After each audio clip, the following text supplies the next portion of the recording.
Hello, everyone. Welcome to Conversations with Agave tonight. My name is Susan Koss. I'm the co-founder of Mezcalistas. We are super excited because this is our first live in-person talk since before the pandemic. And I just want to give a big, huge thank you to the Mission Cultural Center for Latino Arts and Dr. Martina Ayala, who is the executive director. They're usually closed on Monday nights, but they opened the center for us to do this talk. And they've been serving the community here in the Mission since 1977 and bringing art to the community, as well as classes and dance studio and amazing art gallery upstairs that does all sorts of incredible exhibits. So it is such an honor to be able to do this talk here. The Mission Cultural Center has been an important part of my life when I first moved to San Francisco.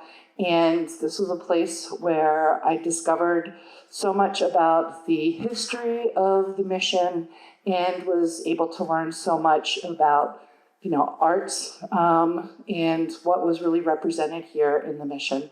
So, Martina, thank you. They will be doing a temporary relocation next summer as the building is retrofitted. And so right now they're doing a big, huge campaign to raise money because it costs a lot of money to move everything and to find the right location that can continue serving the community. So I encourage anyone to check them out online, make a donation, because they really do incredible work here. So thank you. And now on to the talk. I would like to introduce Francisco Terrazas, who's going to be moderating this conversation. He will be introducing everybody else. So we're on kind of a schedule. And after the talk is over, we are invited to go up to the gallery and visit the Dia de Muertos altars that are there and get a private tour. The exhibit closed on Saturday, so this is kind of the last peek to see this year's altars. All right, Francisco, turn it over to you. Yep, okay, cool. Thank you everybody again for coming out. I think I said that once earlier, but I really mean it this time. So glad to see everybody out. Everybody looks like they're feeling pretty well considering last night, so all things considered, I think we're all in good shape.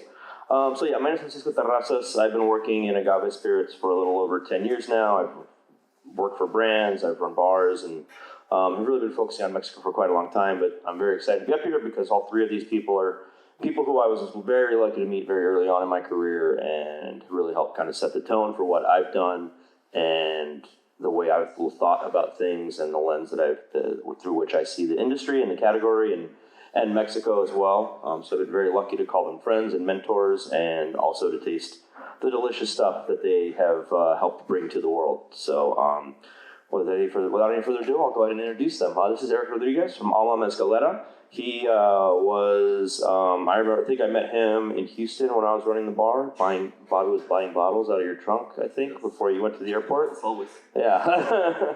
So he works throughout various states in Mexico. He was really the first person that I knew of that was doing a pretty wide focus on agave spirits outside of just Oaxaca and bringing very small lots of spirits that were traditionally incredibly produced from various parts of Mexico and that were just really, really kick-ass. I still remember never mind, I remember a lot of them. This is my good friend, Misty Kalkofen.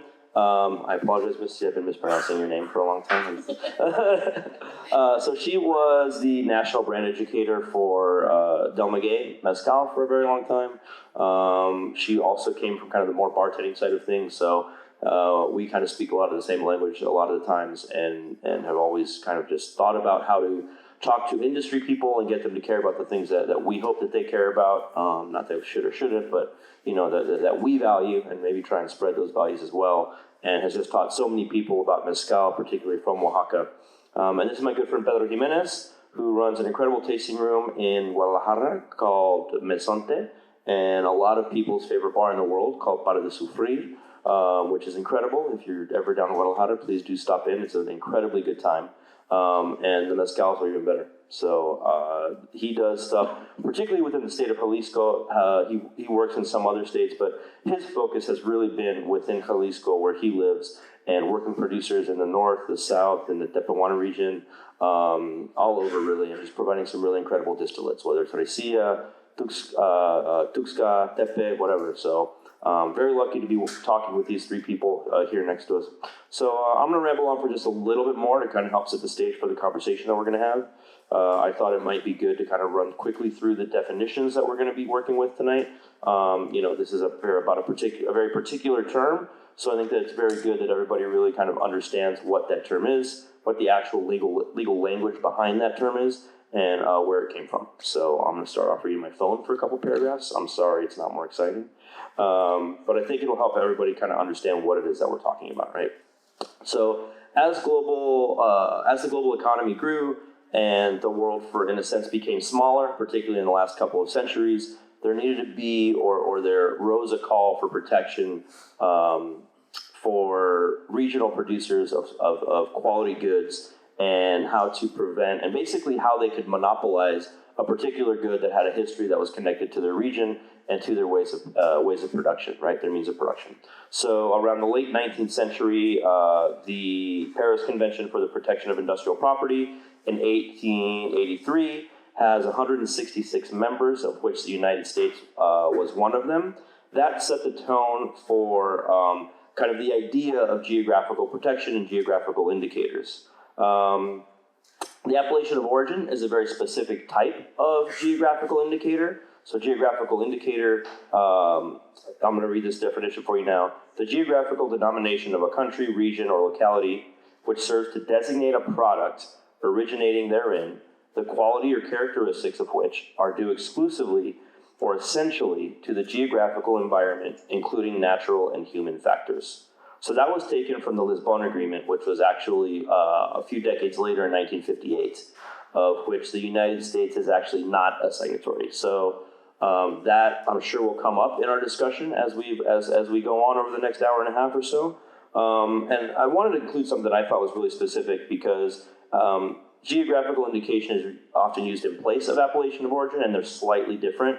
It's actually, appellation of origin is a slightly more specific version of a geographical indicator. So I'm going to read through that really quickly, and then I'll go ahead and start turning the conversation over to these three. So appellations of origin are a special kind of geographical indication. GIs and appellations of origin require a qualitative link between the product to which they refer and its place of origin, to both inform consumers about a product's geographical origin and a quality or characteristic of the product linked to its place of origin. Here's the key part. The basic difference between the two concepts is that the link with the place of origin must be stronger in the case of an appellation of origin. The quality or characteristics of a product protected as an appellation of origin must result exclusively or essentially from its geographical origin. This generally means the raw material should be sourced in the place of origin, and that the processing of the product should also take place there, which also comes into play with what we're going to be talking about.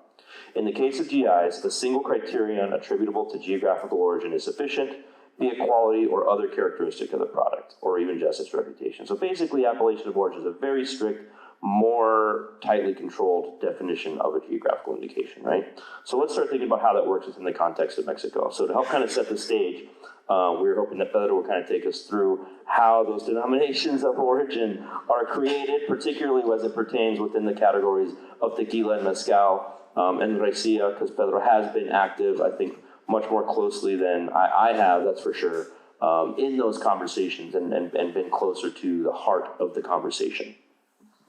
Okay, thank you. I wasn't expecting that, but thank you.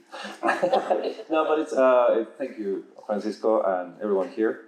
Well, basically, like appellation of origin, how it's asked or requested is that there's a certain group of certain region that has a certain product, specifically done in a certain way with a certain approach, with several characteristics that includes the geographical terms, also the cultural elements that are just like also the history and then the technique that they're using to create this specific, well, in this case, product that is linked to all of these things.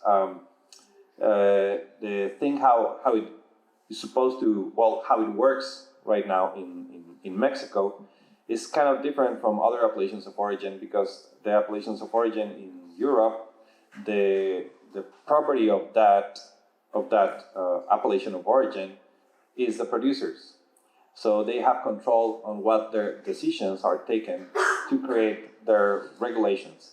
In the case of Mexico, it's the state that has that power and owns the appellation of origin. So to get to have an appellation of origin, what you have to do is to that group representative of that particular whatever product it is has to go to the governor and ask him to represent that group all the way to the INPI, that is like Instituto Mexicano de Propiedad Industrial. It's not intellectual property, but it's industrial property. And that's another thing that is clue to how things work in Mexico as an appellation of origin.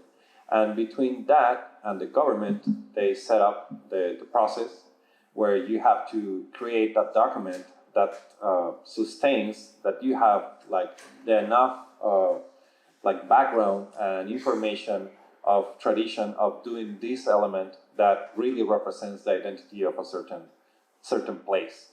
After being done that, this document is created usually by a lawyer.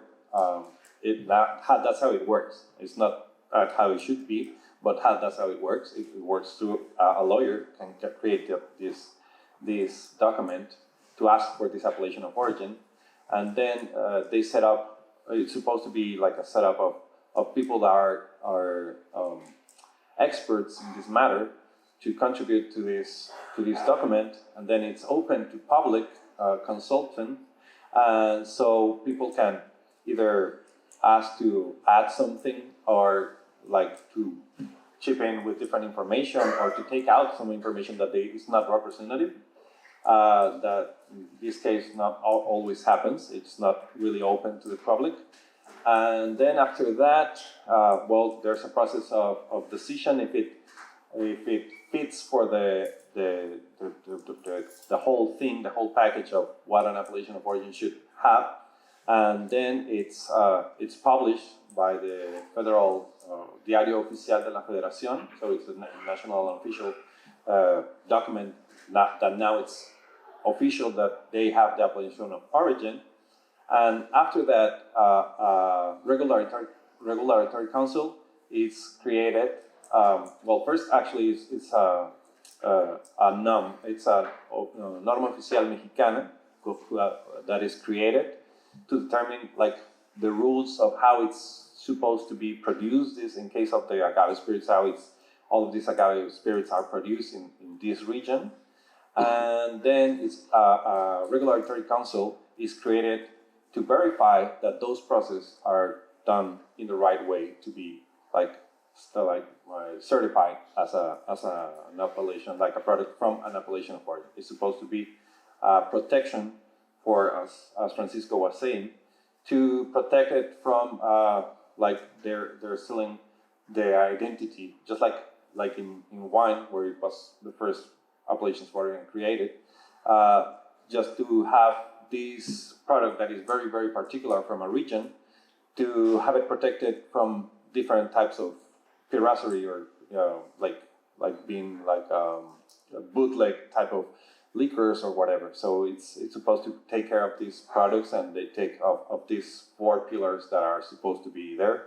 And yeah, and after that, well, they are after running this NUM and with the regulatory council, there are several visits or certifications to see like installations and more stuff like they are satisfying the health and different other norms that they have to take care. So basically, I think that's like the whole thing of how it's produced, like how it's processed.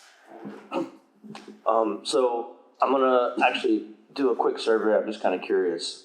We know the denominations of origin that exist within Mexico. I think most of us do, as they pertain to spirits, right? You have mezcal, sotol, bacanora, tequila. I'm just curious if anybody knows of any other denomination of origin protected products that come from Mexico. Coffee. What's that? Charanda. Oh yeah, charanda. Not stuff that gets you drunk. Let's put that qualifier to it.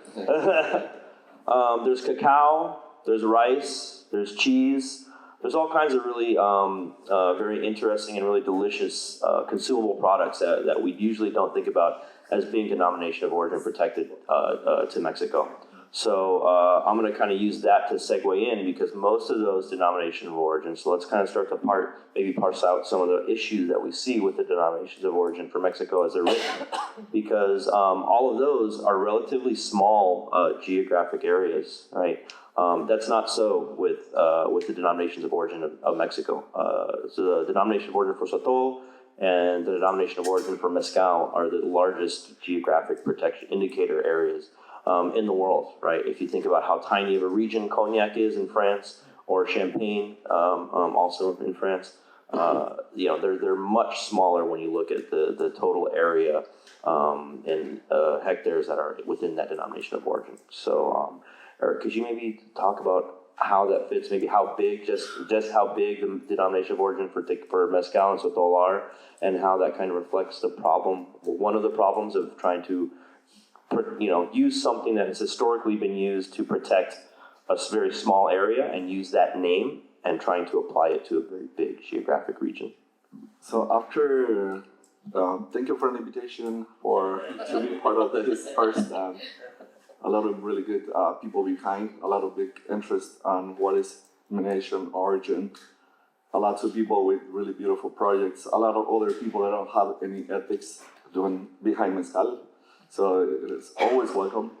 And what my own experience is in this is doing that research all over Mexico.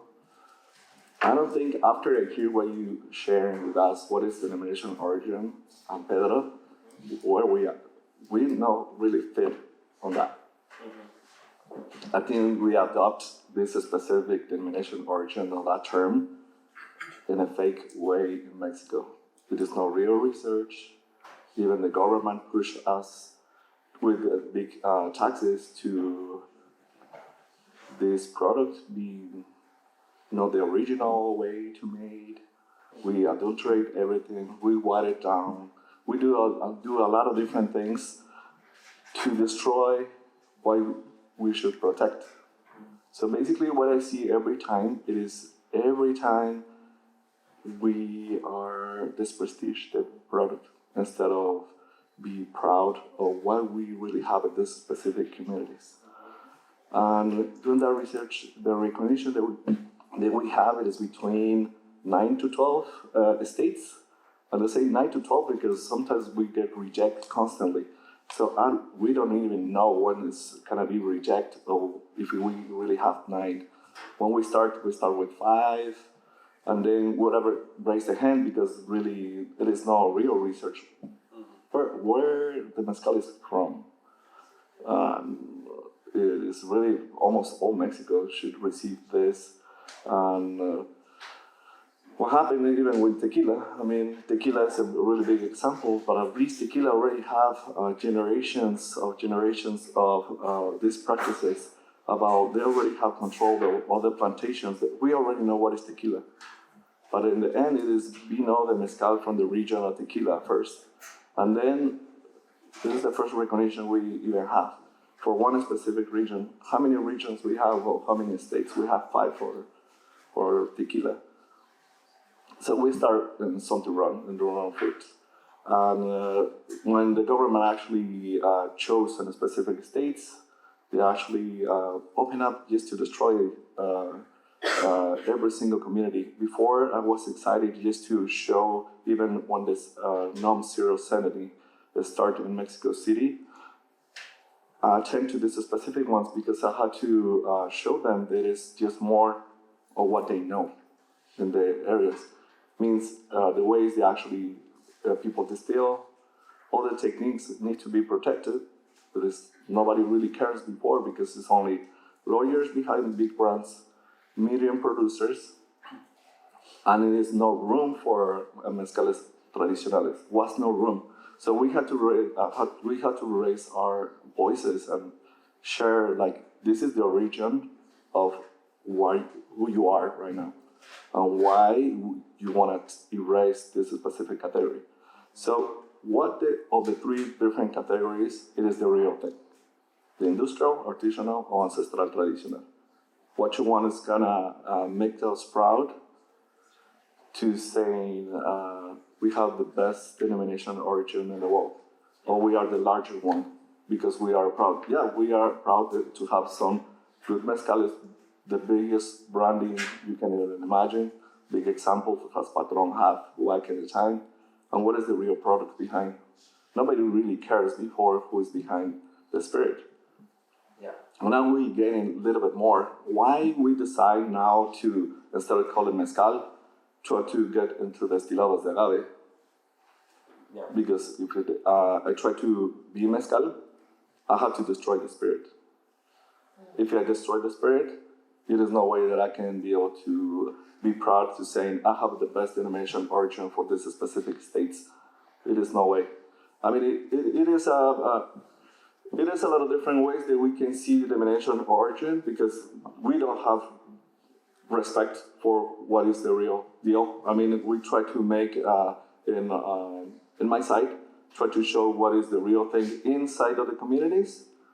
People, I think every single one of us have the responsibility to choose and support what is behind your brand and support the specific brands or master distillers or whoever is behind and make that possible. If you consume whatever it is mass produced, basically you're part of the problem too.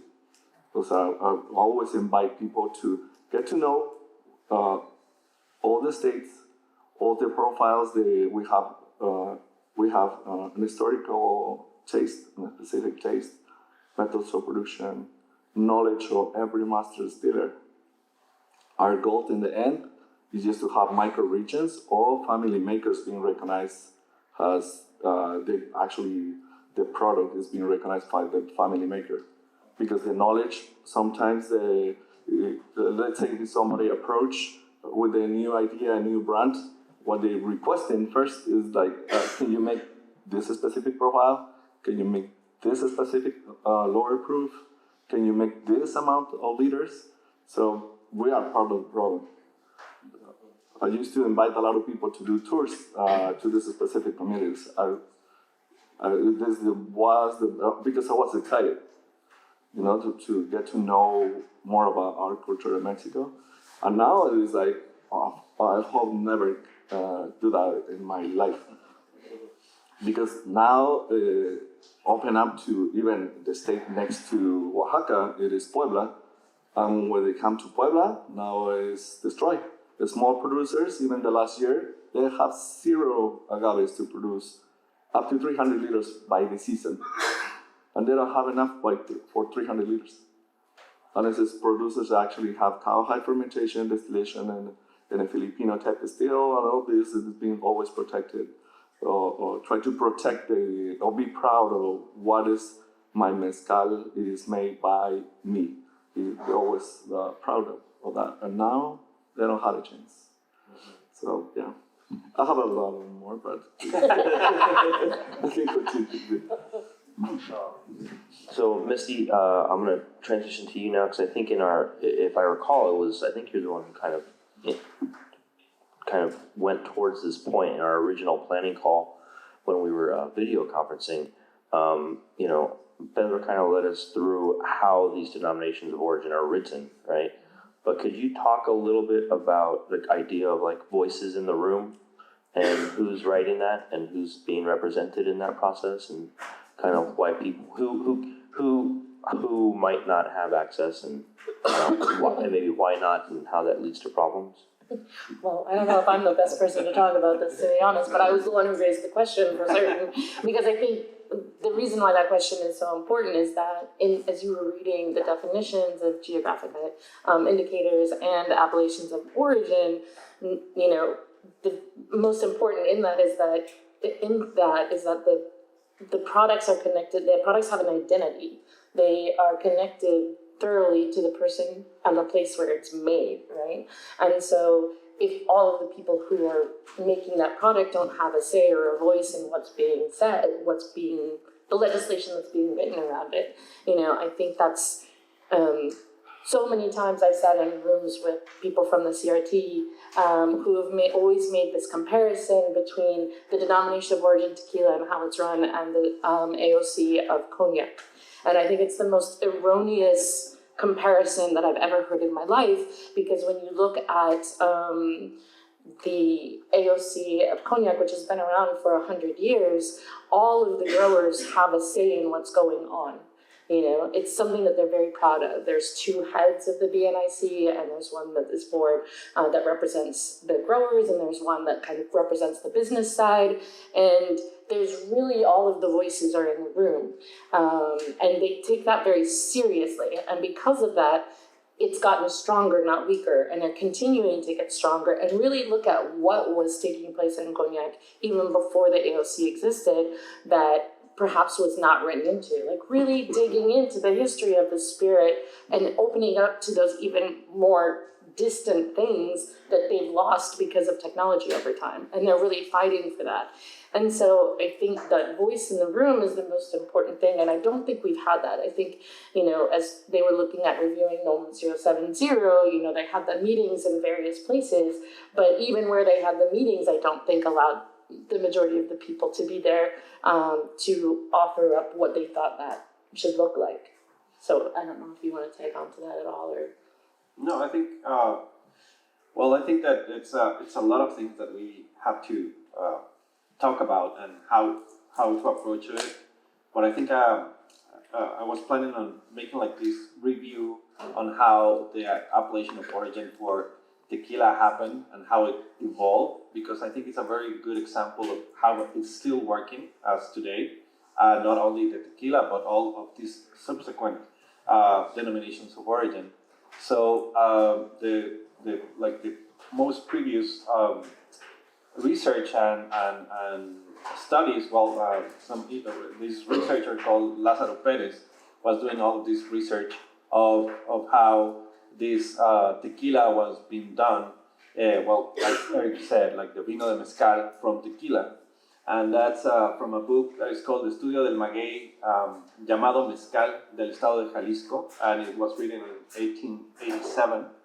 And it's very interesting how it describes how tequila was at that point. It said like it was like all of it. It was just translucent. It was at 50% alcohol, and it actually describes the barrels that they were doing by the quality and the alcohol content of this spirit. It said that they used more than 9 different varieties to create this spirit, and actually it was only done in Jalisco, and it was 100% agave. That was in 1949. In 1964, the denomination of origin hasn't happened yet, but at 64 is still just Jalisco being produced, and then it changes to only tequila and agave to be used, and then is the first what we call like the legal legislation, the legal adulteration of the spirit, because it becomes 70-30% of alcohol, like sugar contents, and now it's not 100%, now it's 70% and 30% of additional sugars. And it was very specific because it didn't say like any time, it was just like in case of a shortage. So it was just like for certain moments that it happened, this adulteration. I was like, okay, well, maybe. But then in 1970, they start to expand their boundaries. And like having like this still a little bit of sense of the definition of denomination of origin that has to do with the specific quality of a soil, they start to expand to border municipalities of these other states like Michoacán, Nayarit, that they were supposed to have the same type of ecosystems and qualities of the soil. And in that term, it's when they move to 51 to 49%. And this is actually like an illegal move to the Lisbon agreements, because it shouldn't be happening like that. It shouldn't. It's just like ridiculous to have like half and half, something that is supposed to be unique and 100% a protected product that has a super quality in here. And this thing has happened not even yet to the actual appellation of origin that is set in 1974. In 1977, then this became a bad joke, because it's 11 municipalities of Tamaulipas that are added to it. So Tamaulipas is the other side of the country, has nothing to do with the territory of this. And what is important, this is not only the thing of just adding things because of adding them, but how it's distort the original concept. Because at the very beginning, what we're having is like Francisco was telling and making a definition, is the cultural element that is done by a certain group of humans to satisfy their needs, either ritual or trade or consumption, and that is linked to a specific territory and with a specific techniques and a specific type of source, like raw material. What you are expanding at the beginning of expanding your territory, then you're changing all of these to just a territory of production when you start to expand. So this cultural element starts to dilute. And then when you change and make these other things of changing it, just like to plant agaves in Tamaulipas to be like legally accepted, then you're just focusing on the raw material, not even like the production wise. So you're like cutting not only the quality of the product, but also the quality of the culture behind it. So I think that, that was like really, really like clear how it happened. And then at 2000, I think it was 2006, 2006, they make this really, really important move that changed the like, if it was still needed, but they make this move to remove a definition of how the process of tequila is being done, and they remove a term that is very important. They remove that tequila is done by the distillation of mature cooked agave, and they remove the part of the mature. So it's just now you have just agave. So it opens up the possibilities of doing basically whatever you want.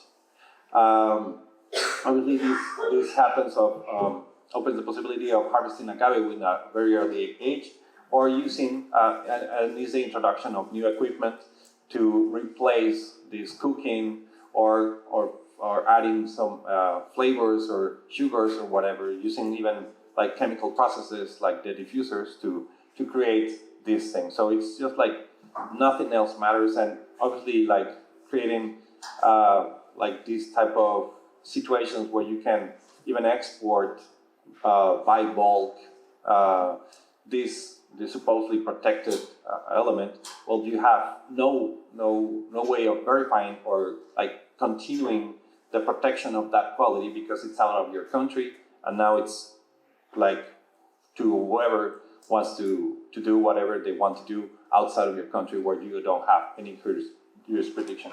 So I think that clearly sums how these denominations of origin have been created. And as Erick was saying, like, imagine if this thing was actually like in a very contained way, like he was saying, like this was only like maybe Jalisco and just 5 states. Right now, like published in the Diario Oficial de la Federación, there are 12 states, or at least some municipalities of 12 states of Mexico that are under the DO. Not all of them have been completed the whole process, but they are officially published that they do have the appellation of origin for mezcal. And just like to have a very specific number, because I think it's very interesting how it grow. Could I just summarize a little bit how the thing of mezcal denomination of origin grew? It's just once again in 1994 there are just 5 states that are there. Then in 2001 some municipalities of Guanajuato, 2003 11 municipalities of Tamaulipas, in 2012 24 municipalities of Michoacán, in 2015 115 municipalities in Puebla. In 2016, it's probably one of the smart moves of appellation of origin that changes the 80-20% of sugar content to just 100% agave. This is since the start, they start doing this because of the appellation of origin of tequila. And then in 2018, they add Estado de México, Morelos, and Aguascalientes, and in 2021, Sinaloa. So as Erick was saying, it's just a matter of just raising your hand and asking for it, because it's just there's no research, there's no evidence or anything. It's just is it gonna be business or not? So economic interest and political exactly. interest. Yeah, I think that's such a huge part that's implied in all of this, is that, and it started with tequila shortly after tequila first was exported by Zenobia Salva by mule train to Texas.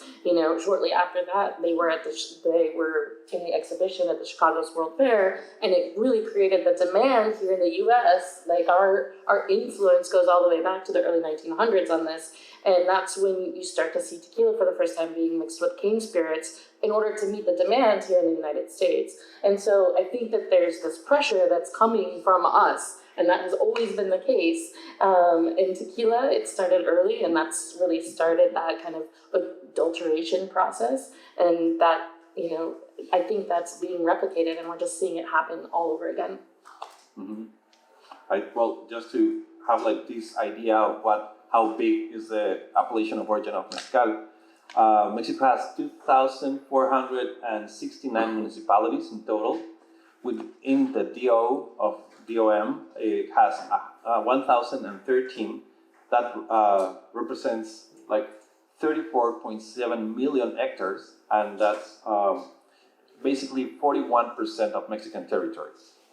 To an appellation of origin that is supposed to be to a very, very, very specific and tiny place. So it's just insane. It's just and the thing is that, like Erick was saying too, if all Mexico had appellation of origin, and then we could use this is mezcal from this place, this is mezcal from this other place.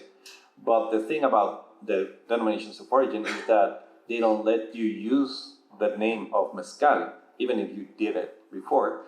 So it's an illegal cultural appropriation of the word.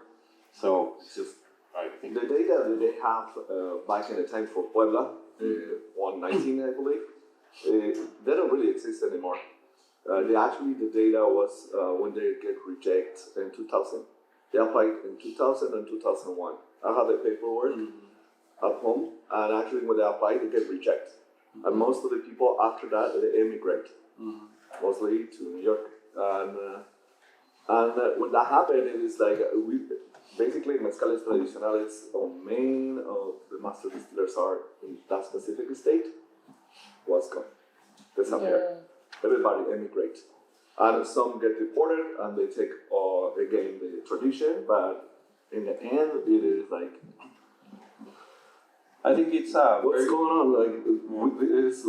I tend to that's a specific appellation that was approved, but they don't really exist anymore in those areas. I mean, it's always something because I always find this specific glass containers that somebody used to, and it was a part of the family, and now the state of Morelos, they use only has the state actually source agave. They don't want you to be part of the denomination of origin. They just want to use you as a state to source agave from Jalisco, Oaxaca, and some other areas. So we actually don't think really fit. We need to start over doing that specific research. We need to do a lot of different things before we start thinking about a real denomination origin in Mexico. I don't think we don't really fit on it. That's why we name it Destilados de Agave. And I think as behind Destilados de Agave, we have the best perfect spirits or mezcal spirits from those specific areas, or we can even name it. Even our Mexican Constitution protect that specific thing. If you actually help your family or you support your family to the work that you do, it's supposed to be back you up, but it is nobody really applied to with that specific fact. It is really important. They actually protect native people. They actually make money to support your family. It is not real. Yeah. At this point in the conversation, I think we've touched not nearly enough, but I don't know if there ever is enough, but I'd like to kind of flip things around a little bit because we've talked about places that are included in this gigantic denomination of origin that maybe don't produce mezcal, don't have a history of it. Can you guys talk a little bit, or Eric, I'll start with you, because you just kind of hinted at it a little bit. Could you talk about producers who are restricted from using the name mezcal, but do actually have a cultural patrimony of producing mezcal, but because they can't certify their product because they're not in DO, that they can't use the word? Basically, everything started because we always think that it was prohibition. Basically, prohibition, it is because they don't want to pay taxes in the end. There's two different types of prohibitions that we find in Mexico, by women and by the government actually want to charge some taxes. But if you don't, before mezcal don't have any value, so there's no money that you can make to actually. Sometimes they don't even have ID. They don't have bank account or anything like that you can really apply. Sometimes they are natives actually for Nahuatl languages, and they don't really have that in hand. Or even if you try to help them to do that, I don't think they really want to do that. They want to sell the mezcal, it is by season, because they think it is not much available. Of the real good mezcal, it is not much available. It is really small amount of liters that you can produce only by season. And because we produce by season, we don't really overproducing. We can have wild agaves without have that specific shortage. When some other next door neighbor decide to sell to bigger buyer, then the whole problem starts. Yeah. So it is, what else I can tell you about this specific one? I think sorry? I was going to say, are there producers in regions that aren't covered under the denomination of origin that produce mezcal but can't? They can call it mezcal because in the end it is they don't have a specific way that somebody can come and certify and approve. Mm-hmm. Because if you look into cowhide fermentations, probably it is not can approve anything. Sometimes they don't have any restrooms, so you can apply for any of that. They will always find a way to hide, or they used to hide from the government to actually produce mezcal. So it is no way that they even want to do certifications. And in the end, they being affected if they don't want to use the name, or because they always think that you're gonna have to pay taxes if you're gonna call it mezcal. Yeah. They already understand. If I want to call it mezcal, I need to pay taxes behind. And that's why they start all this movement to go into different directions and find another way to those specific regulations don't affect even the quality of the product. Can I? Yes, please.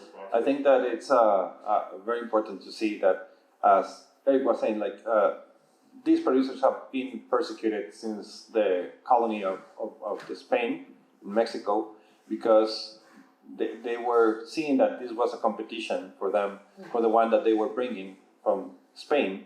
And so as far as they could see that they couldn't stop it because it was like really rooted to the traditions. So what they did, it was like start charging taxes.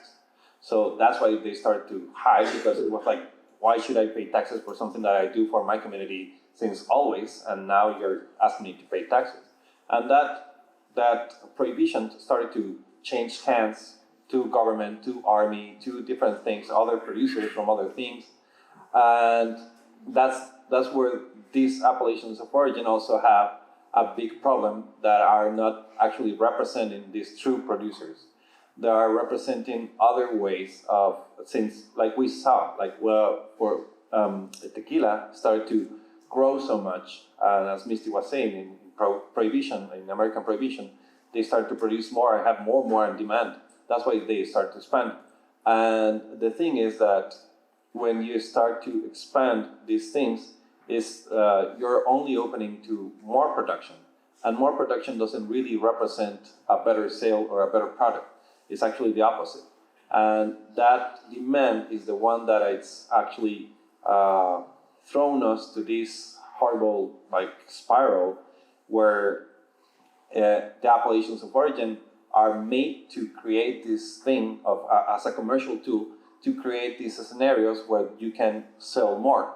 So under that scheme, under that structure, if you see all of these producers that could actually be well represented by the very definition of a denomination of origin, it's because they were small, and all these producers are small scale. So you have more traceability on how these 4 pillars that I was telling you about, like history, culture, like geography and technique, are very clear.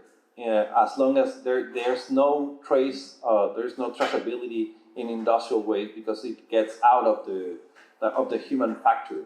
So if you are not representing those, because it's not on your convenience, because what you want to do as a denomination of origin is to have more money.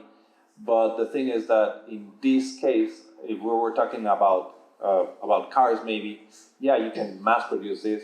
But in terms of having natural resources, then you can actually can't have enough to satisfy the market. But actually, they don't really do the match anymore. No. I mean, how many agaves we need in order to produce all the brands that are actually everywhere? No, They don't really match how many kilos of agave you need, between 10 kilos and 55 to produce 1 liter. And when you see all the bottles from different countries, different states, and all that, it's like, how they do it?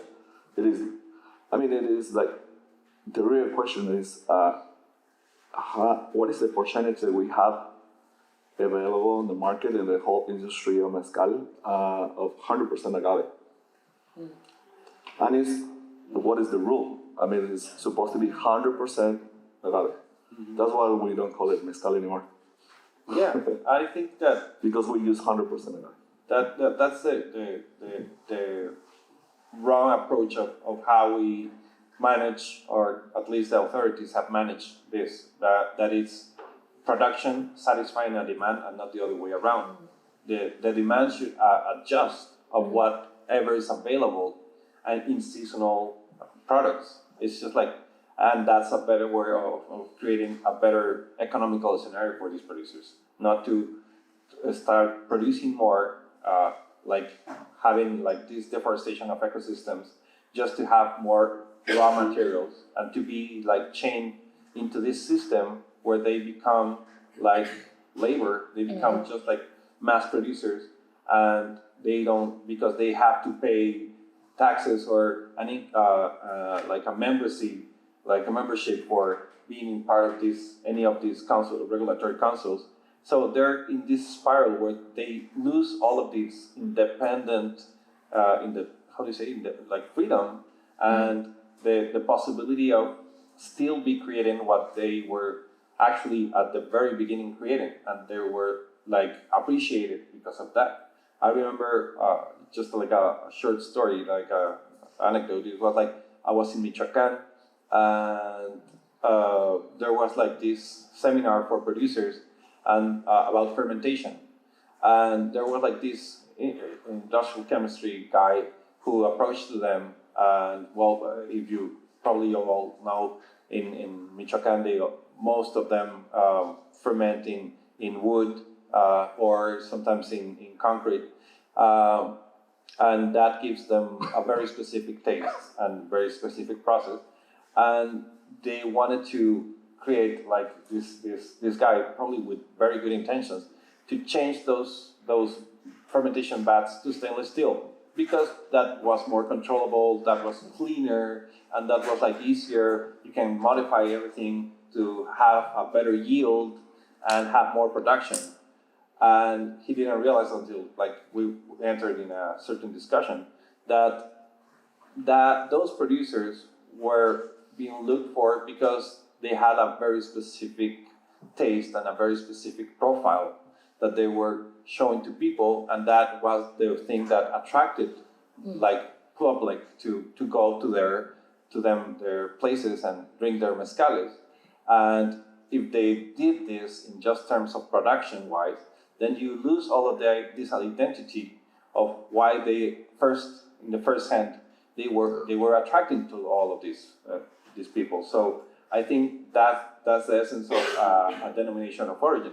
They have changed all the systems to just mass produce instead of just really protect the identity and the individuality of a certain community or a certain region on their profile instead of just, right? I think that, I think it's inherent within the definition of an appellation of origin that the goal is a certain amount of growth, but that growth is supposed to be sustainable because it's tied to the community, and you want to make sure that that community continues to have the resources, right? And so we're looking at a point in time where the supply chain has gotten so big and so long, and we're going all the way around the world, and that growth that's taking place, it's not actually benefiting the community anymore. It's benefiting further down that supply chain as we get closer and closer to the consumer and the people that are actually selling that bottle to the consumer, whereas the purpose of a denomination of origin is supposed to help to keep those resources that are coming back because of the sale of the product in the community, to continue to sustain the natural resources. And that's part of the social fabric, it's supposed to protect the people who are making it. That's part of a denomination of origin, and we've completely lost that. Mm-hmm. We've lost that. Pedro, I have one quick question. Yeah. Geographically, are there producers who have been blocked from the market because even though they have a history, but because their state's not in the denomination of origin as it's currently written? Yeah, of course. Like most territory, I would say. At this point, I say thank God, because falling into this structure of a denomination of origin, it just like destroys everything. So, for example, I remember when Jalisco was like creating this awareness of mezcales being made in Southern Jalisco, especially, like probably in the early 2000s, through Cornelio Perez, like leading the Logias de los Mezcolatras, and having Miguel Partida from Chacolo going and giving some tastings there. Actually, there was a certain point that we were actually thinking about, hey, why shouldn't we look for fighting for the appellation of origin in Jalisco for mezcal? And it went a little bit through there, but it didn't happen, and you could see that there was a lot of interest behind it, obviously because of tequila and everything. But right now, I think just thank God that didn't happen, because if you see what happened in other states, like Michoacan, like Puebla, like I think Puebla is a great example, as Erick was pointing out, because and to see how it worked, like in the very origin, probably it was only 5 municipalities. Here, Diana's here, she probably also know this scenario, and it was only 5 states that were actually traditionally producing mezcal, and suddenly you give the protection to 115. It's just like, why would you do that? Because you just need more territory to plant more agaves to satisfy mass production from other brands that are making mass production, not to create a better scenario for little producers. And as Erick was pointing out, those producers were like just make aside. So even if you are in a denomination of origin, if you are a very small traditional producer, you don't fit under this model of appellation of origin. And that has happened in every appellation of origin for agave spirits and sotol. So it's crazy that they are not being represented. And that's the main problem, that all of these appellations of origin have been very excluding all of these producers. They're using them to make the space of, oh, we're doing this and we're representing this and we're valuing all of this, what they do here. But in their real thing, they're just like pushing them away. And they're using that identity to create their scenario for commercial purposes. So basically, that's extractivism and colonialism in a very economical and disguised way. So, I don't know. Don't worry, everybody, we're gonna have plenty of time for questions too, but we have about 15 more minutes. I want to ask, I think I'm gonna try and kind of like combine these questions. I already know one person's answer to this because I already asked them, but I'm gonna ask them again, sorry. So everybody else can share, or can hear rather. I think my mind immediately goes to economic incentive, to economic impact. Misty, you mentioned it briefly, and going back to the producers, are there any good benefits that have come from the denomination of origin, economic or otherwise, right? Because one of the big arguments I hear is that it provides a route to market for a lot of producers, right? It allows them presence in the market and gives them, kind of a built-in marketing mechanism to help sell their mezcal, right? So you can say no, absolutely, but I just want everybody else to hear. Are there, and so we, to be fair and at least provide an outlet for both sides of the conversation. Are there any benefits that have come from not the concept of denomination of origin, but as it's currently written? I can give the example of Puebla. Actually, whoever applied for that DO was a brand of mezcal. And the benefit, it is only for few people. Yeah. And still, until now, it is one specific person have 50 different labels. 50. What is the quality you can be able to have? What is the blends that you actually have? Yeah. You don't have even enough agaves.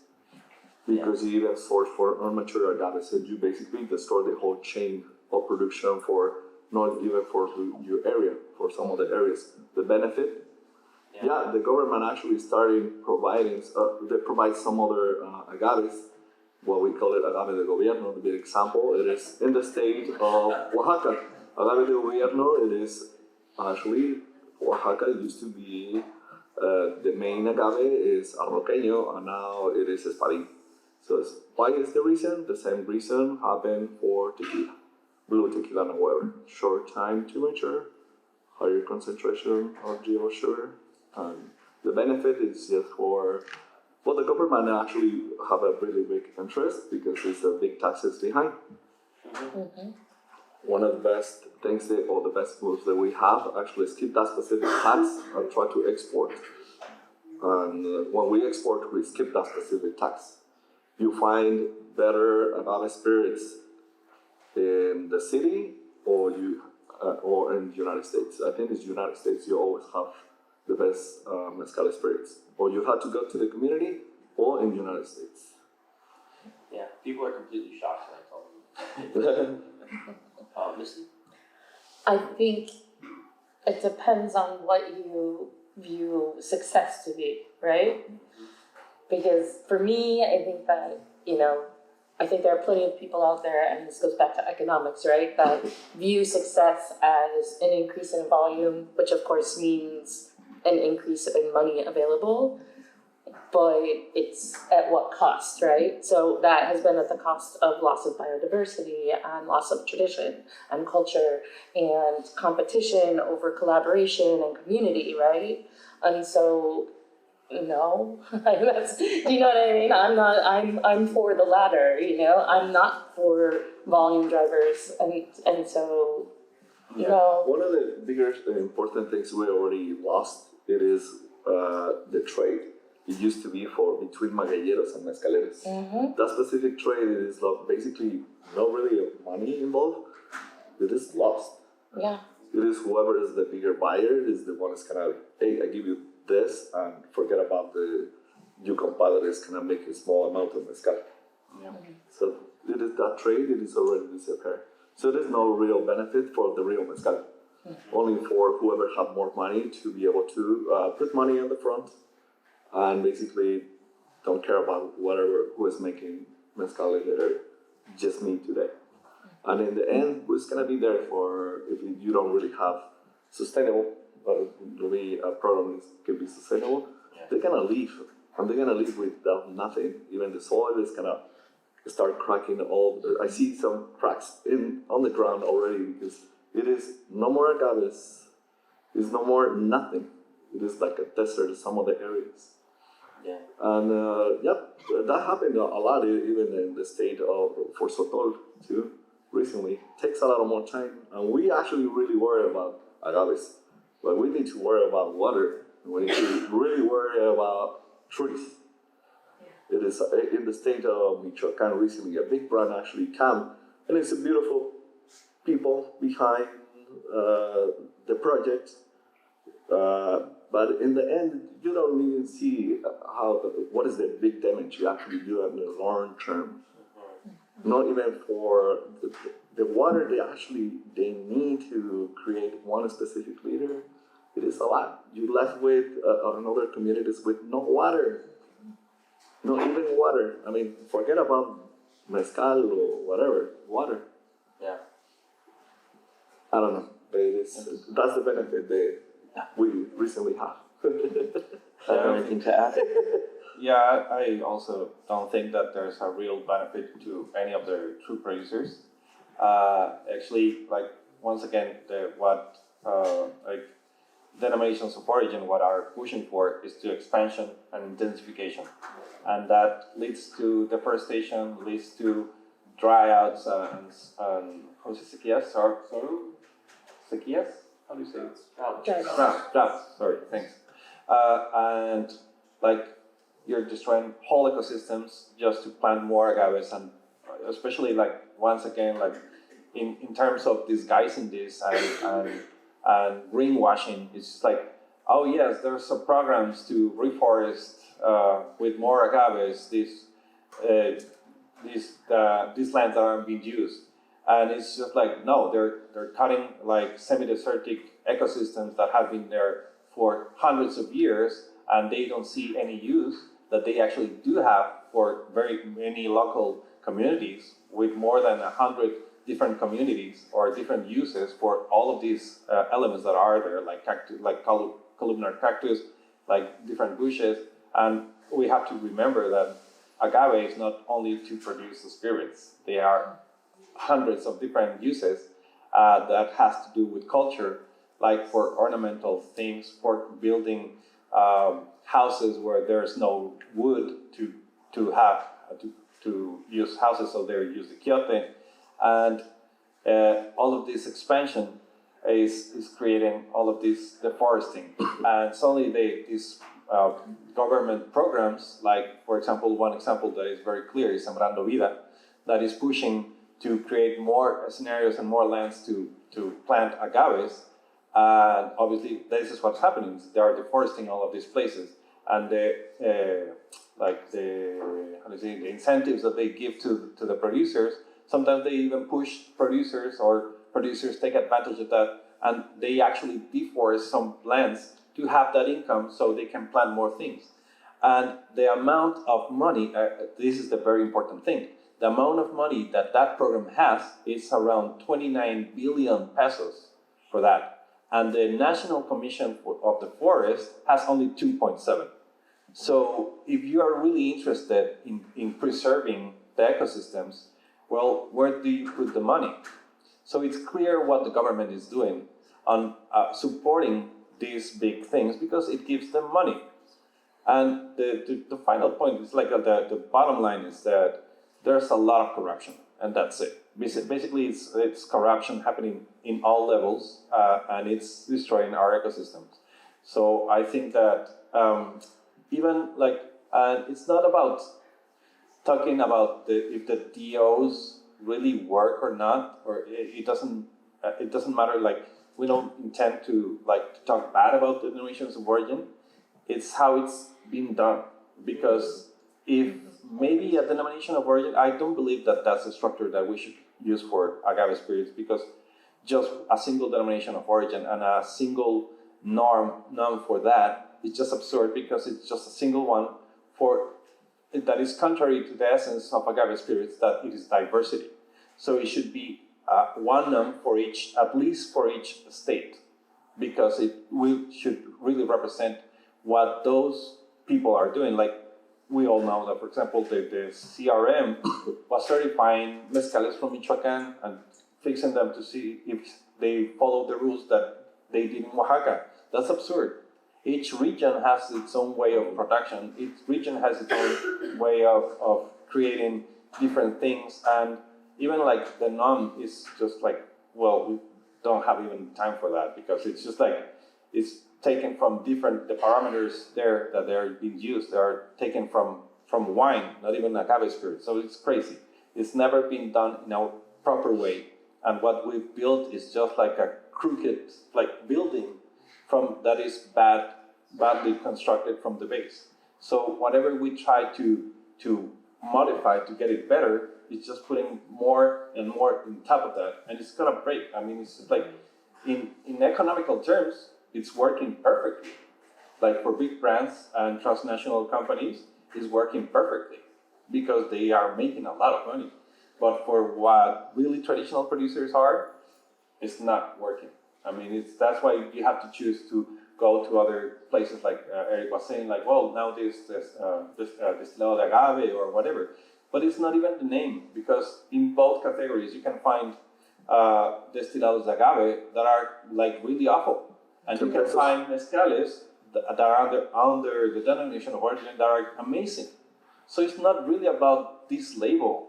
And that's the problem, that they are trying to label everything under very specific and tight rules, just to create a better scenario for them to work.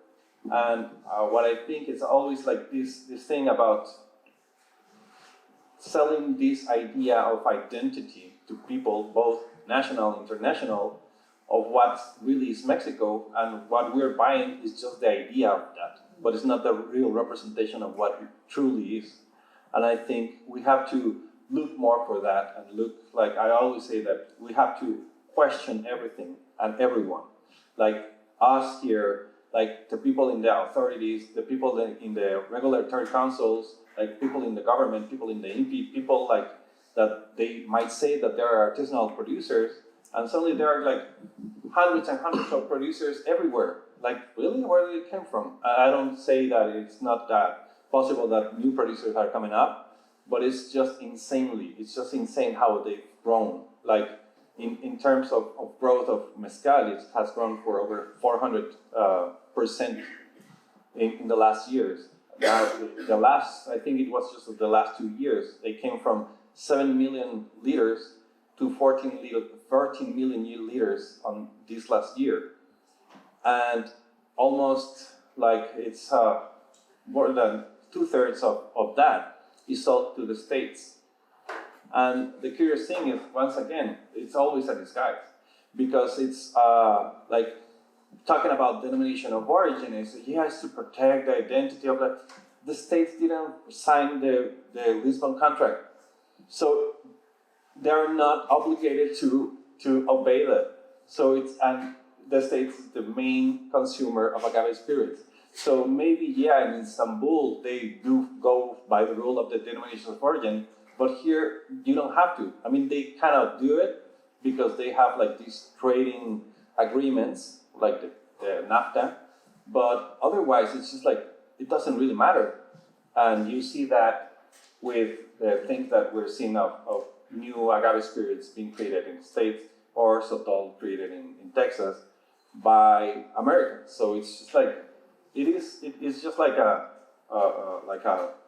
big mass, and it's kind of like the perfect dictatorship that is just like to make you think that you are actually doing this and that you're really representing this identity and everything, but it's like just the strings, and it's like behind those, it's just the strings of someone else's interests. So. So we have about 5 minutes left, maybe a little bit. I try to cap it at 7:30, but we'll go a little bit over.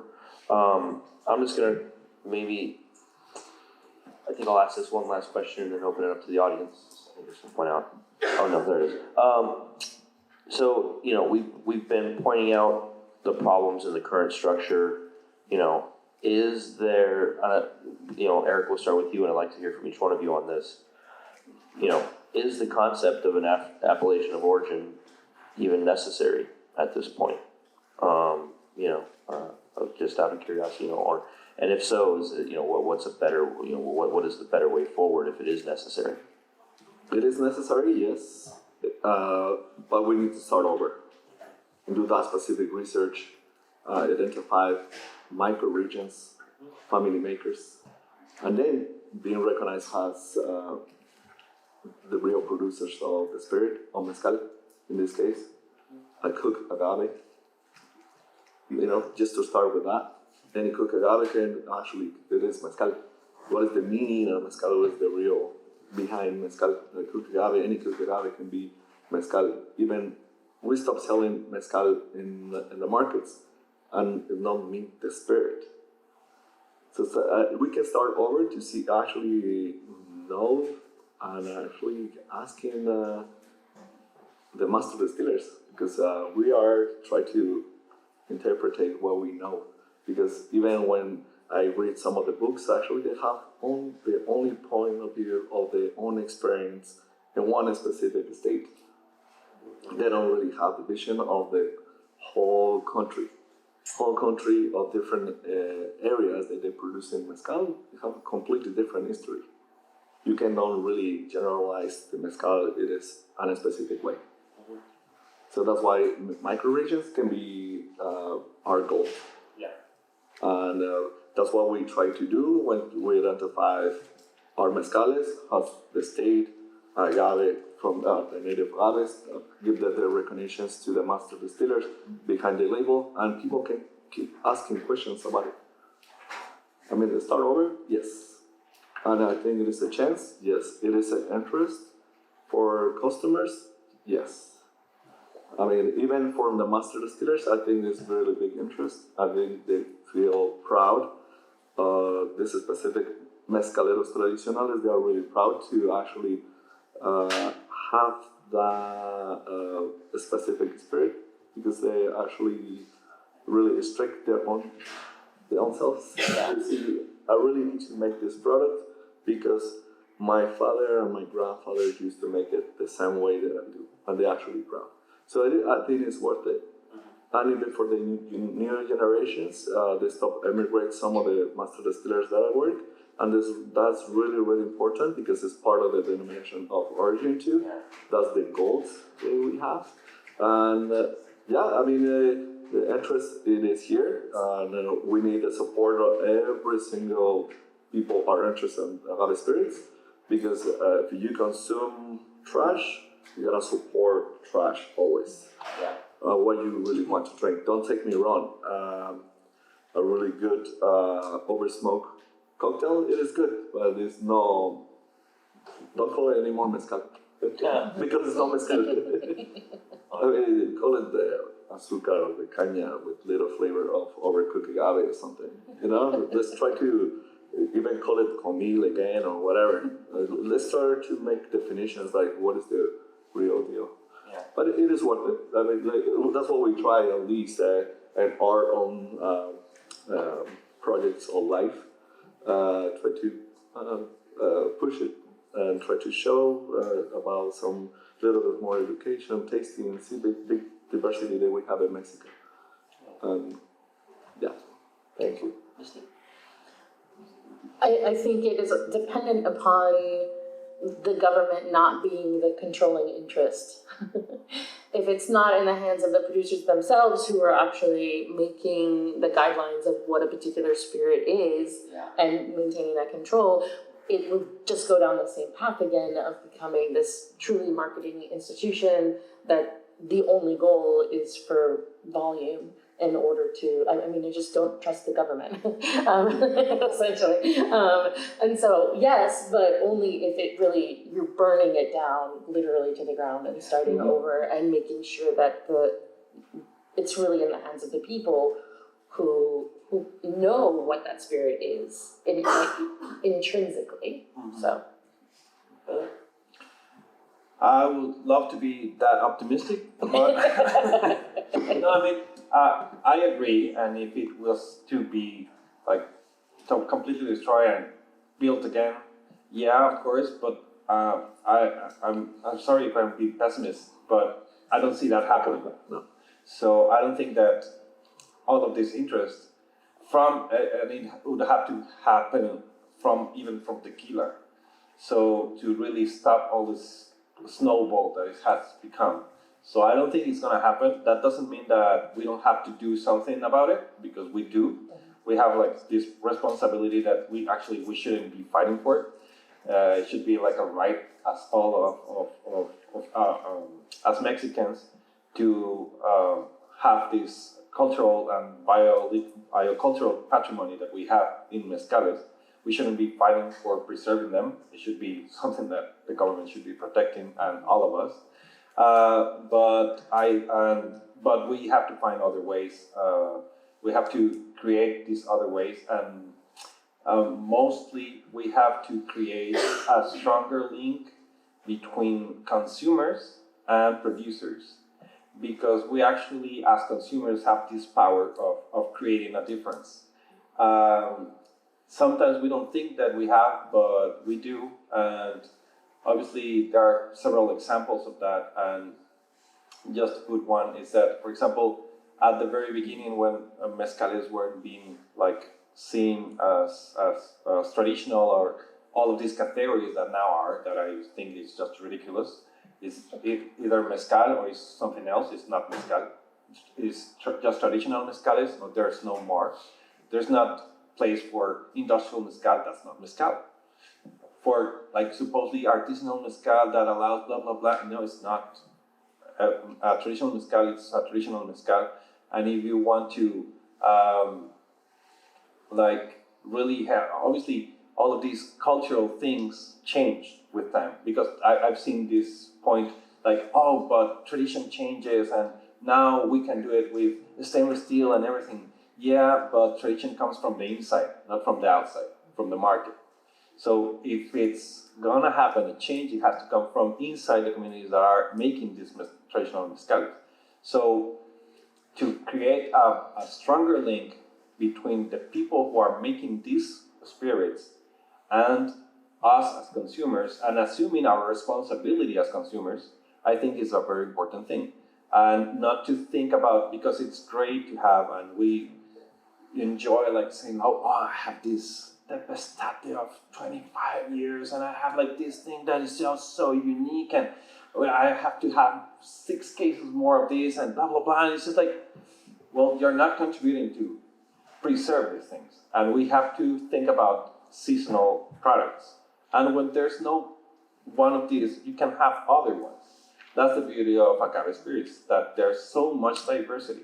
We don't have to marry with just one single variety from a certain region. We have to try lots of stuff and support these very traditional mezcales, and to look for, like, really make this research of and on the background of each project, on what are they really representing. So we could have a lot of different varieties from different regions without actually Pushing. Yeah, before I was like pro, oh, there's room for everyone, and the industrial mezcal is, yeah, if you want to drink that poison, well, go ahead. But right now, like Erick was saying, it's like now these mezcales are damaging the other mezcaleros. So we have to stop that. That's my point of view, and I don't know if that's like considered radical or anything like that, but I don't support anything like that. But what is right is right. Yeah. I mean, these things that we have to say, I mean, we need to share this. This is a really critical situation now. I mean, we really want to have real mezcales in the future. We don't go the right way. Yeah. Definitely. It is a really short term that we have. We do. Yeah. All right, I think we're going to open it up to some questions. We have about 25 minutes. All right, so I know that a few of you already told me you're going to have questions, so I'm expecting to see some hands up. So we'll go ahead and let it rip. Who's got questions? Okay, I thought so. Yeah.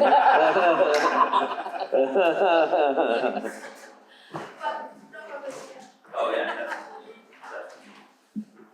Okay, so I hear you, and I agree about all of that, but I believe that we are now in a critical situation because we not lost just the tradition, blah, blah, blah. Now we lost our endemic agaves in Mexico because that agaves are moving here for produce agave spirits. So we are from biopiracy. And for me, this is very, very critical because if we lost that biodiversity, we lost everything. When I talk about that, is because in Puebla, Agave potatorum probably is the most important agave for produce mezcal. The distribution of Agave potatorum is just 15,000 square kilometers, no, in a small area between Puebla and Oaxaca. But now Agave potatorum is here. So it's like, where is the role of the government? Where is the role of everybody that we are here and we participate in one part of this change? Yeah, we are part of the problem. And for me, the way is we need to fight. We need to fight with our voice, with the producers. We say, okay, this is tradition of Mexico because we have the people. We have that a lot of biodiversity.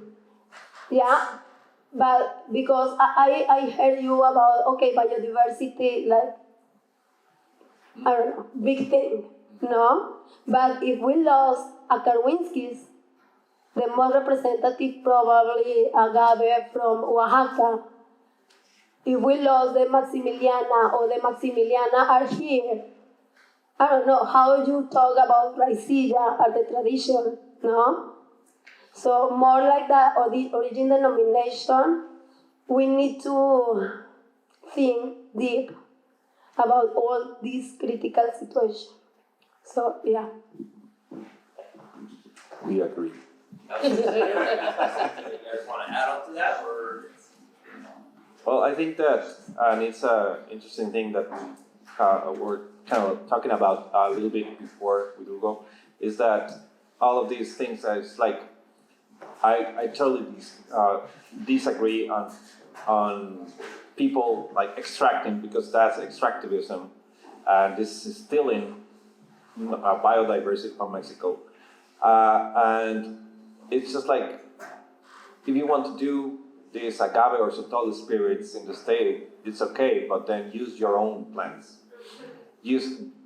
They have a lot of agaves here, they have a lot of sotol, and the problem that I have with sotol made in Texas is they still want to call it sotol. Like, no, here the tradition is not to be called sotol. You can call it desert spoon spirit and go ahead.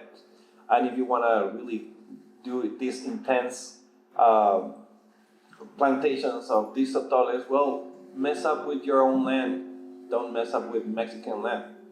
But yeah, I totally agree that if you are bringing it's not bringing, it's stealing, or like in corruption way to taking out Mexican biopatrimony, like biological patrimony. It's just outrageous and it's not acceptable. I think that. Yeah, I have a couple of questions. So Eric, you were touching on like the extraction of water and how some communities were like don't have any more water.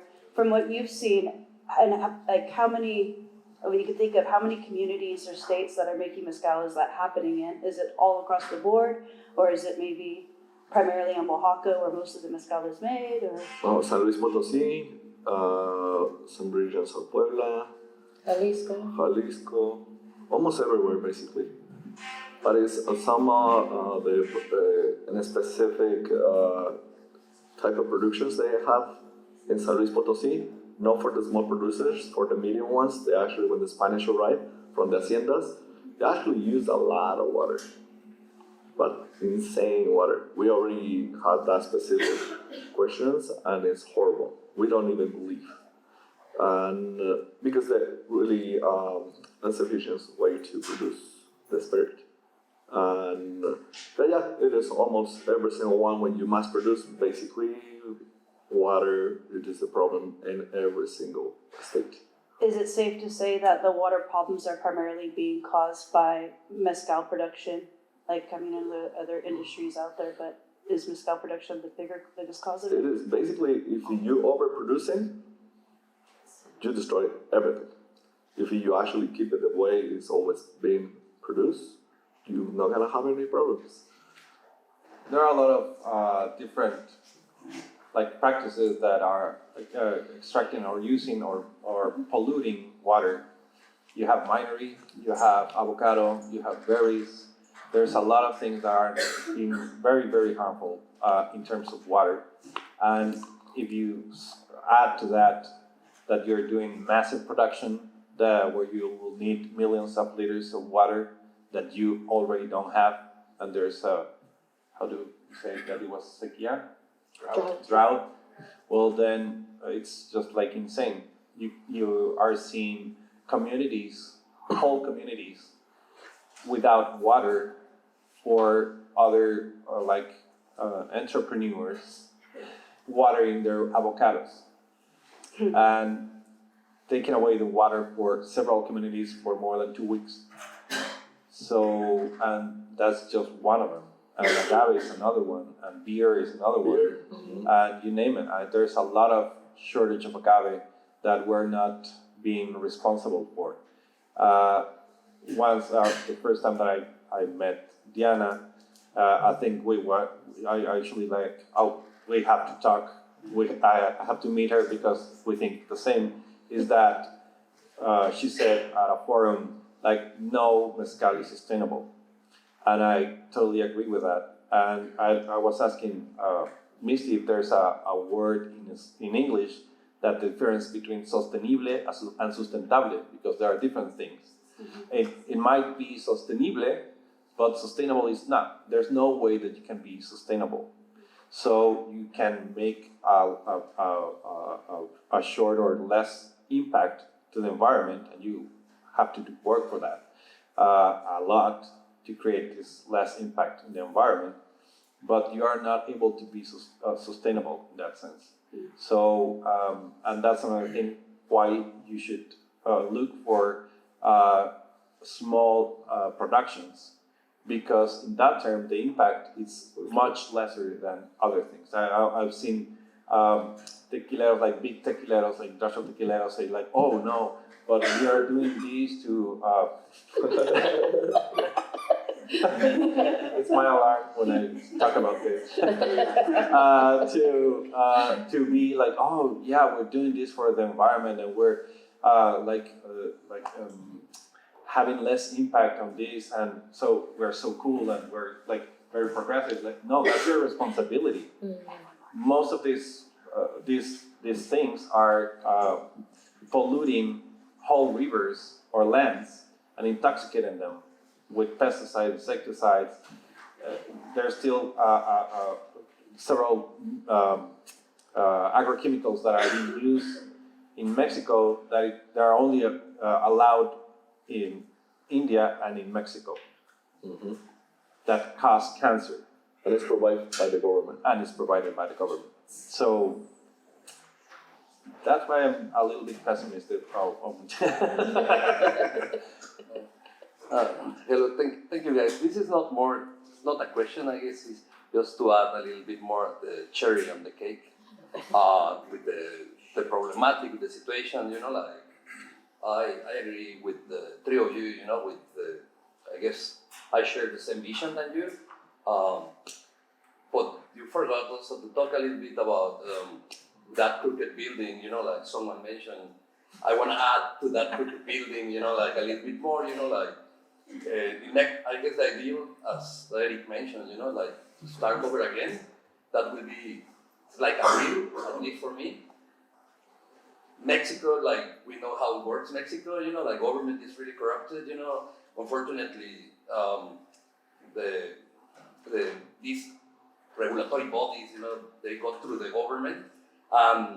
You forgot to mention, like also it's kind of like not fair, like these regulatory bodies having, like people making the rules, but also owning brands, like, and I saw that pattern in all the regulatory bodies, like mezcal, raicilla, tequila, bacanora, sotoles. So I don't know the name in English, but maybe you can help me, guys. Like, no puede ser juez y parte al mismo tiempo, ¿no? Entonces, that's, I guess it's a big situation.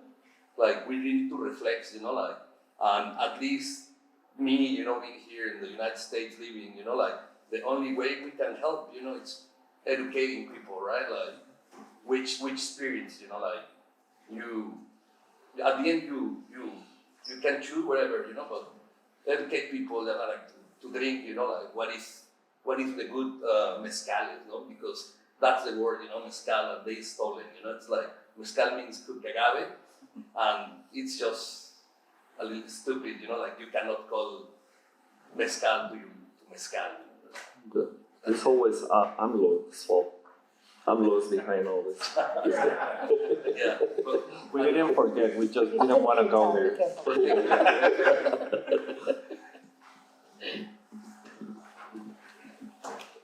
And I don't think there is any cherry in the top of this. Well, I was just gonna say, thank you all so much for your very thoughtful presentation of, I think, what most of us in the room would agree is a pretty dire state of the union. I think the consensus is that the DO is in a state of crisis.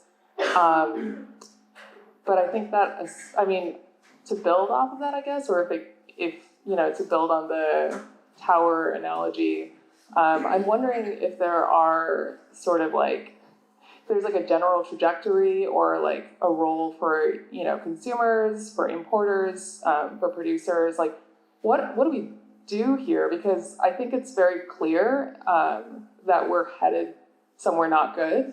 And in order to deviate from that, I think sometimes it's helpful to like be sold on what things could be, right? So maybe is there a DO, like for example, Vin de France, that like is a hopeful picture of like what the mezcal DO could be? And does that hinge on like greater granularity and like the focus of smaller regions and the peculiarities of those regions, right? And then Pedro, you alluded to this earlier, but maybe this hinges on just closing the circle between like, there are so many different checkpoints in between producers and consumers, but closing that gap or like bringing it full circle. What do we do? I think that there are great examples of appellations or denominations of origin, like you were saying, like cheese. I don't remember the region where it's protected in France.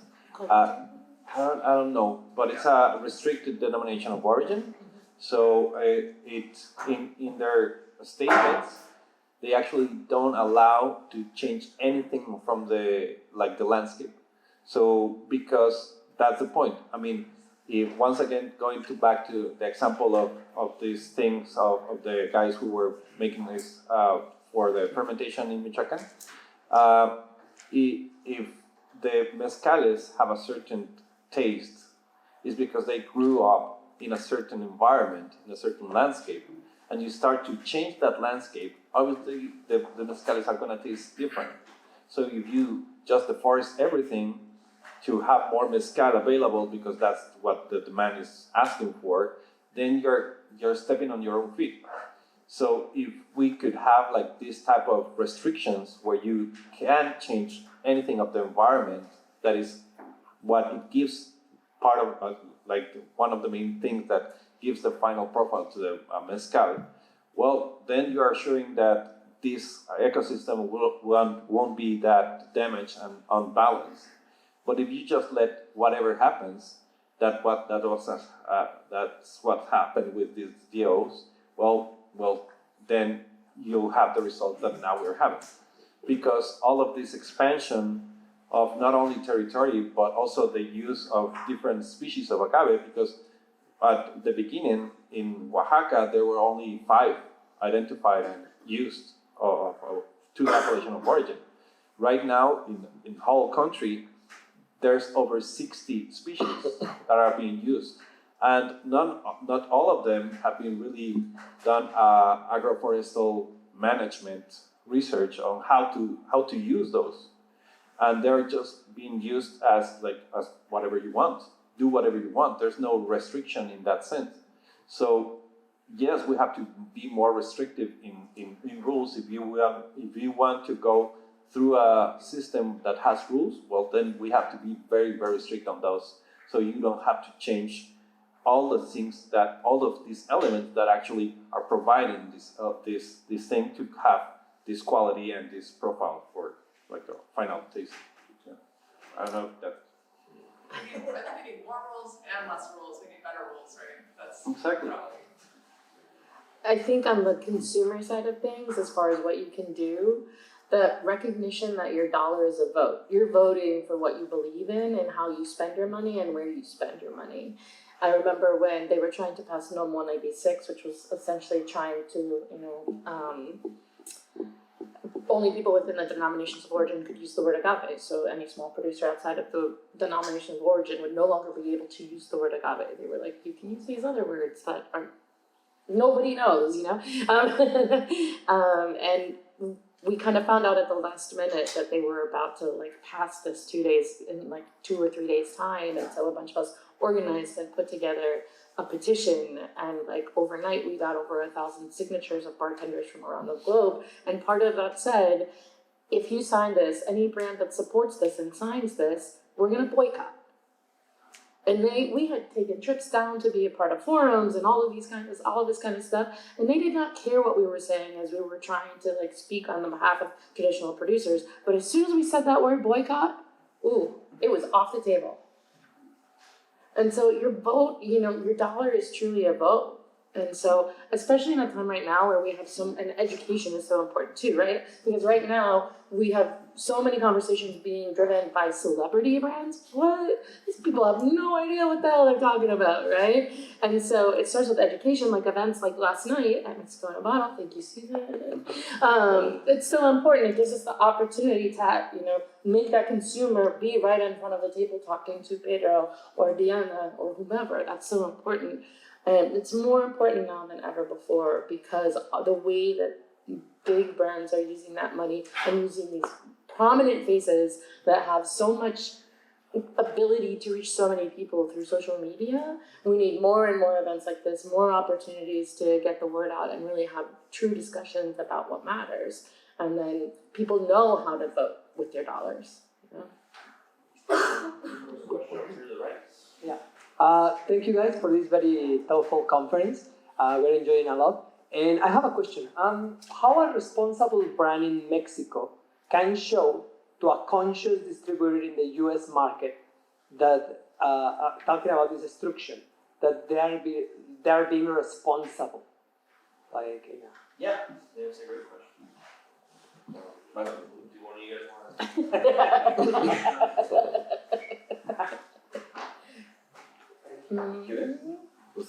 to? I'm going to go to Ernesto next. I know we have a couple more questions, but I know some of our panelists have to get running.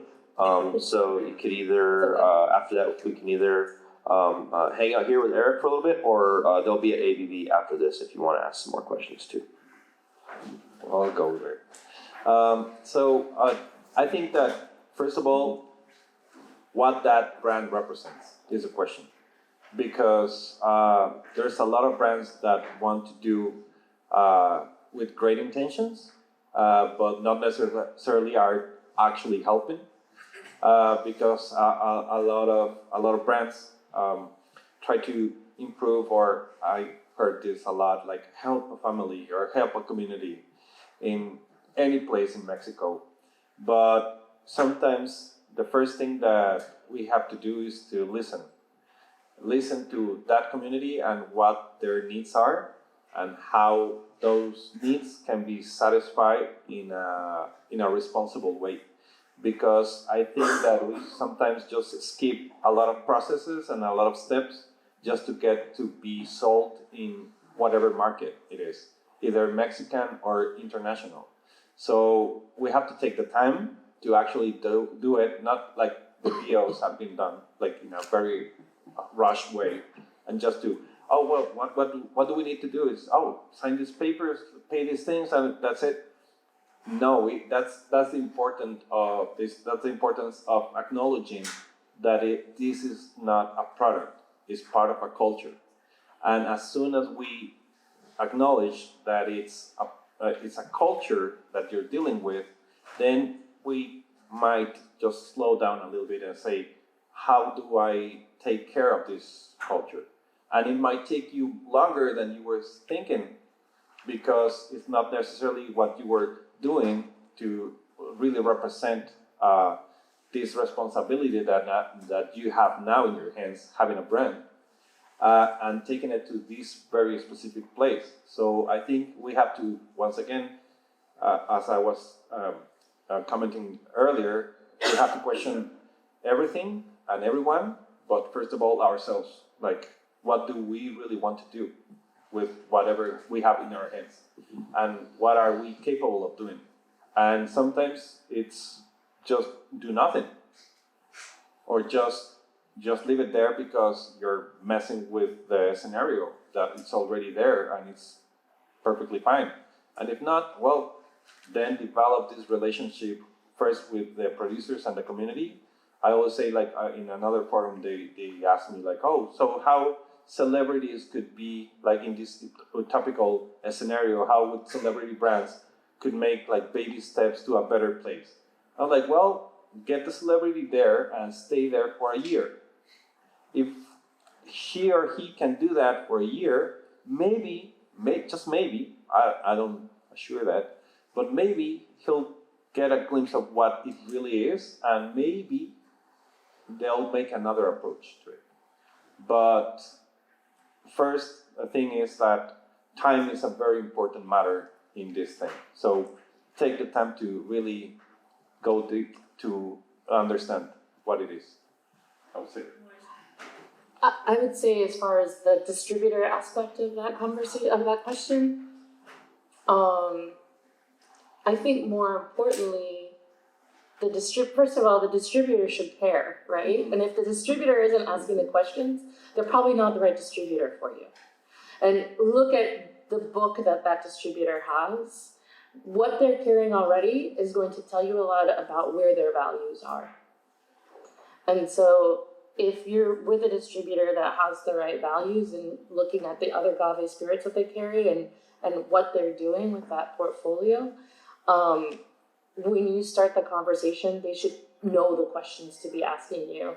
And then by the answers that you give them, they will know that you're doing it right. Because there's a lot of really terrible distributors out there that have gigantic books that everybody thinks it will be great to be with them because they have so much power, and the truth is it's just not true. They don't care, and they will they'll sell you in 1 month and then they will go back and sell in another product in your place.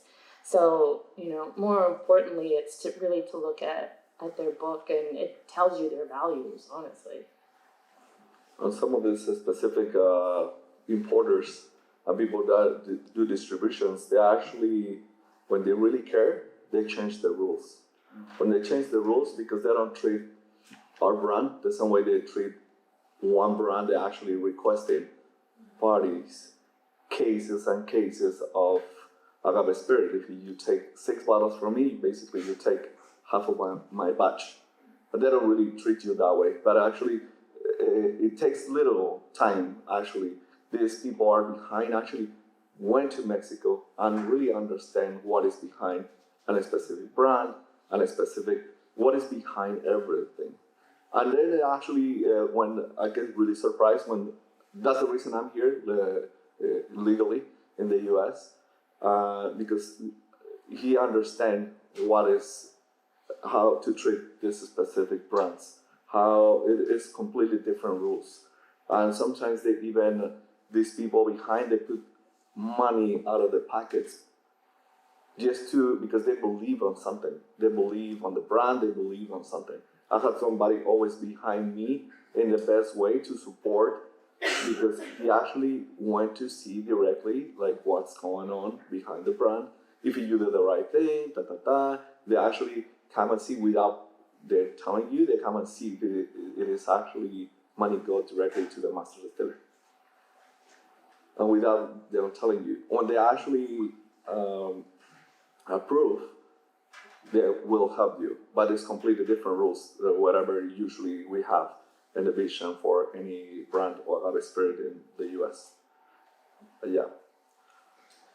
Here's that last one from Ernesto. I had a quick statement and a question specifically for Pedro. My statement is, it feels like there's a sense of hopelessness in the room, like we're just gonna eventually crash this train, right?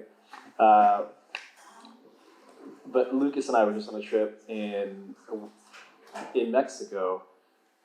Like, if you don't know him, Grover Sanchica, who lives in Guadalajara, and he has a tequila matchmaker app. He's got this whole movement behind the tequila, like certified additive free. So you can poke holes in that all you want, but the point is, there's definitely, like, he's proven that you can have a consumer-led kind of revolution, if you will. Organic and fair trade were both consumer-led.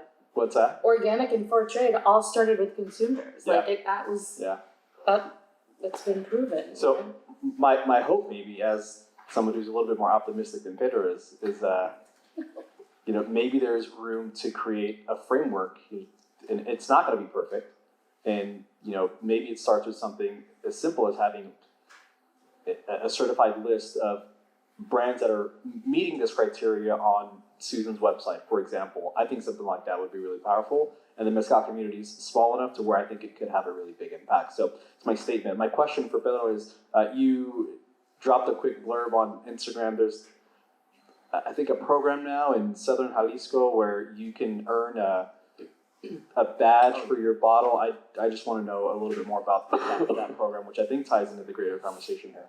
Yeah. Well, first of all, I'm not that pessimistic. The scenario is that the one that is very pessimistic, but I totally, if I was like that pessimistic, I wouldn't be here talking to you guys. That's the point. We have to develop, and I totally agree. And that actually is, as you were saying, it's not a perfect structure. I think that's the perfect structure. If we do this very, once again, very strong link to the producers and make a network like that.